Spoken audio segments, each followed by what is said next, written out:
જય સ્વામિનારાયણ. કેમ છો બધા? હું વંદના સ્વાગત કરું છું તમારું આપણી યુટ્યુબ ચેનલ શ્રી હેલ્ધી ફૂડમાં. મિત્રો, આપણે આજે ચોળી અને રીંગણનું શાક બનાવવાનું છે, જે સ્વાદમાં ખૂબ જ સારું એવું લાગે છે અને એકદમ ઇઝીલી બની પણ જાય છે. તો ચોળી રીંગણનું શાક બનાવવાનું શરૂ કરીએ. એ પહેલાં જો તમે હજી સુધી આ ચેનલ ઉપર નવા છો અને તમને મારી દરેક રેસીપી અને વિડીયો ગમે છે તો આપણી યુટ્યુબ ચેનલ શ્રી હેલ્ધી ફૂડને લાઇક, શેર અને સબસ્ક્રાઈબ કરવાનું ભૂલતા નહીં. અને મિત્રો, સાથે સાથે સાઈડમાં આપેલું બેલ આઇકન પણ જરૂરથી દબાવજો, જેથી તમને મારા દરેક વિડીયોની નોટિફિકેશન સૌથી પહેલાં મળે. તો ચાલો ફટાફટ એકદમ હેલ્ધી, ટેસ્ટી અને ઇઝીલી બની જાય ને તેવું ચોળી અને રીંગણનું શાક બનાવવાનું શરૂ કરીએ. અને મિત્રો, આજે આપણે ચોળી રીંગણના શાકને રસ, કેરીની કટકી અને રોટલી સાથે સર્વ કરવાનું છે. તો મિત્રો, હવે અહીંયા આપણે ચોળી રીંગણનું શાક બનાવવાનું છે. તો 300થી 350 ગ્રામ ચોળીને આપણે, તમે જોઈ શકો છો, આવી રીતે દાણા કાઢીને લઈ લીધી છે.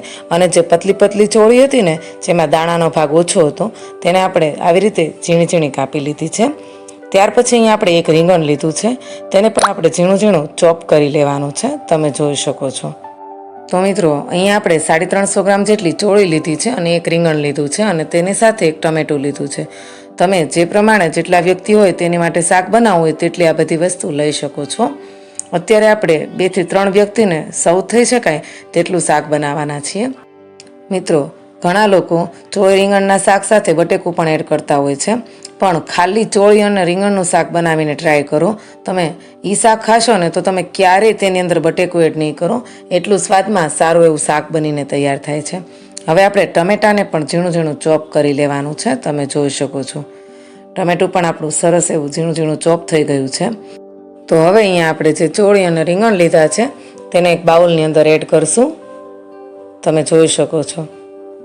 બાઉલની અંદર ચોળી અને રીંગણ એડ કરી તેની અંદર આપણે પાણી એડ કરવાનું છે, 2 થી 3 ગ્લાસ જેટલું, જેથી કરીને આપણા રીંગણ અને ચોળી સારા એવા સાફ થઈ જાય, ધોવાઈ જાય. હવે ચોળી રીંગણને બરાબર રીતે ધોઈ લેવાના છે. ત્યાર પછી ગેસ ઓન કરશું અને તેની ઉપર આપણે કુકર મૂકવાનું છે. મિત્રો, આ શાક છે ને તપેલીમાં પણ સારું એવું બને છે.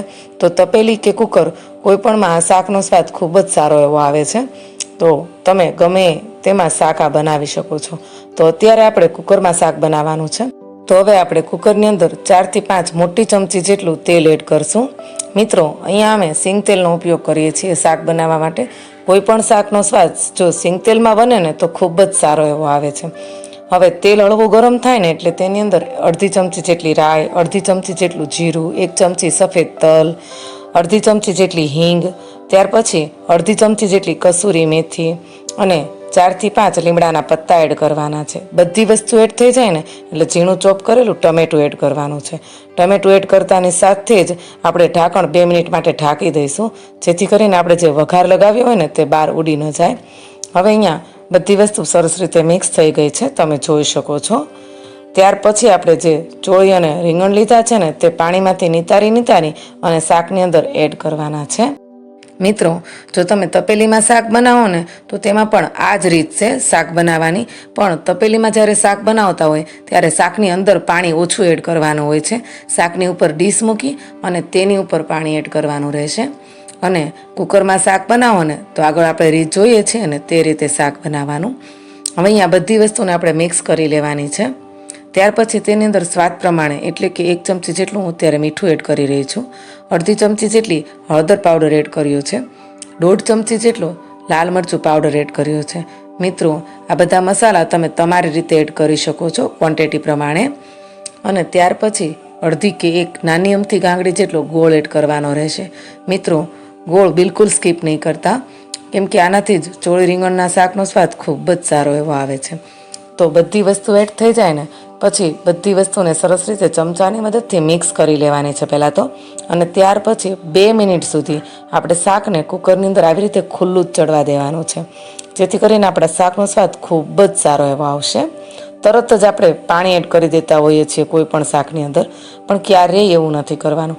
તેલની અંદર 2 મિનિટ સુધી તો કોઈ પણ શાકને ખુલ્લું જ ચડવા દેવાનું છે, જેથી કરીને શાકનો સ્વાદ ખૂબ જ સારો એવો આવે. હવે અહીંયા આપણે અડધા ગ્લાસથી પણ ઓછું એટલું પાણી એડ કર્યું છે. અને ત્યાર પછી પ્રેશર કુકર બંધ કરી તેને 3 થી 4 વિસલ થાય ને ત્યાં સુધી શાકને આપણે ગેસ ઉપર રહેવા દેવાનું છે. હવે મિત્રો, આપણે ચોળી અને રીંગણના શાકને ફુલકા રોટલી સાથે સર્વ કરવાનું છે. તો ફટાફટ ફુલકા રોટલી બનાવી લઈએ. મિત્રો, આ શાકને તો છે ને તમે બાજરીના રોટલા કે પછી ભાખરી કે પછી પરોઠા સાથે પણ સર્વ કરી શકો છો, પણ અત્યારે આપણે રોટલી સાથે સર્વ કરવાના છીએ. ભાખરી, રોટલા કે રોટલી સાથે આ શાકનો સ્વાદ ખૂબ જ સારો એવો આવે છે. તો તમે કોઈ પણ વસ્તુ સાથે રીંગણ અને ચોળીના શાકને ખાઈ શકો છો. હવે તમે જોઈ શકો છો મિત્રો, આપણી સરસ મજાની ફુલકા રોટલી સરસ એવી તૈયાર થઈ ગઈ છે. તો રોટલી થઈ ત્યાં સુધીમાં આપણું અહીંયા શાક પણ બનીને તૈયાર થઈ ગયું છે. એકદમ ગેસની મીડિયમ ફ્લેમ ઉપર આપણે 2 થી 3 વિસલ થવા દીધી હતી શાકમાં. તમે જોઈ શકો છો એકદમ સરસ એવું આપણું શાક બન્યું છે. બહુ કોરું પણ નથી પડી ગયું અને એકદમ રસો પણ નથી થયો. હવે મિત્રો, છેલ્લે શાકની અંદર આપણે લીંબુ એડ કરવાનું છે. ખાસ ધ્યાન રાખજો મિત્રો કે લીંબુ છે ને જ્યારે ગેસની ફ્લેમ બંધ કરી દઈએ, શાક કમ્પ્લીટ બની જાય ત્યારે જ એડ કરવાનું છે, જેથી કરીને જે લીંબુનો સ્વાદ છે ને તે પરફેક્ટ આવે. નહીં તો છે ને લીંબુનો સ્વાદ એકદમ કડસો થઈ જશે. એટલે આપણે લીંબુ છેલ્લે એડ કરશું.